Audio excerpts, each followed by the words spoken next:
If given the option, always choose to over communicate as opposed to under communicate with your clients.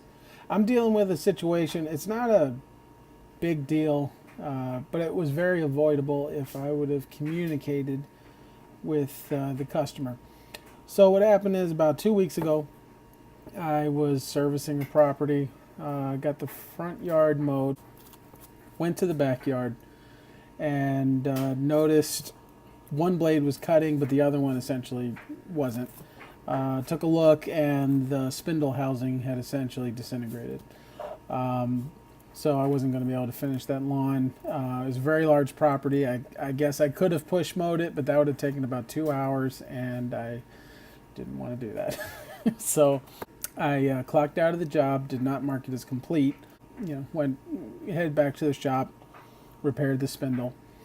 It's a commercial property, and there's nobody currently living there. They're doing some remodeling, and so I decided I would finish up the next time I was in the area the next week. I took care of it, and I did not let the company know that that's what I was doing. So I serviced the property, sent them the invoice.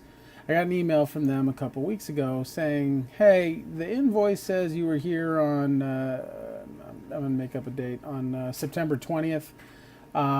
We had somebody that was there, and they said the yard hadn't been cut. They actually took a picture. We think you only were here once this month. And so, I responded back, and I apologized. I explained the situation, said, look, this is what happened. I apologize. I should have communicated what was going on with you guys, but I actually was there, and I came back on such and such date.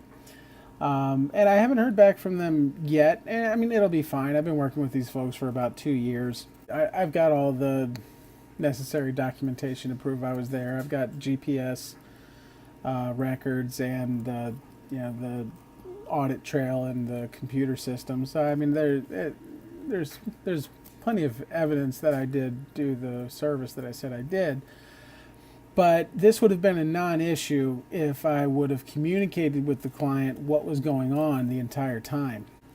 That's something I do try and do, but for whatever reason, this time around, I didn't email them, and which would have taken all of 30 seconds to do. It's like, hey, machine broke down. I'll be back on such and such date to fix it. To finish the yard. I didn't do that, and instead of things going smoothly, we had a little bit of an issue, and like I said, it'll probably work out fine, but I created a little bit of a headache for myself when it could have been solved by simply communicating with the customer. I do my best to over communicate with the customers, to let them know exactly what's going on. If their service date is Tuesdays and I'm not going to make it that day, I send them an email letting them know when I'm going to come back out. And I provide as much detail as I possibly can. And I've never had a customer complain about that. What I have had is customers complain if they didn't know what was going on. So whenever you have the opportunity to let a customer know what's going on, let them know. If there's ever a change in the routine of what's going on, let them know.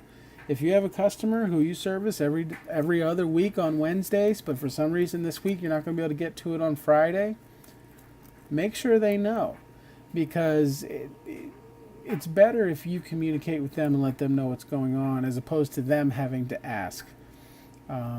It makes you more professional, but it also makes you more trustworthy to the customer. I just wanted to pass on that little tidbit. I'm dealing with an unnecessary headache because I didn't communicate appropriately with my customer, and I just wanted to pass the knowledge on to you guys. So I hope it was helpful for you. It's Randy with Dolan Cut and Trim. Enjoy your day.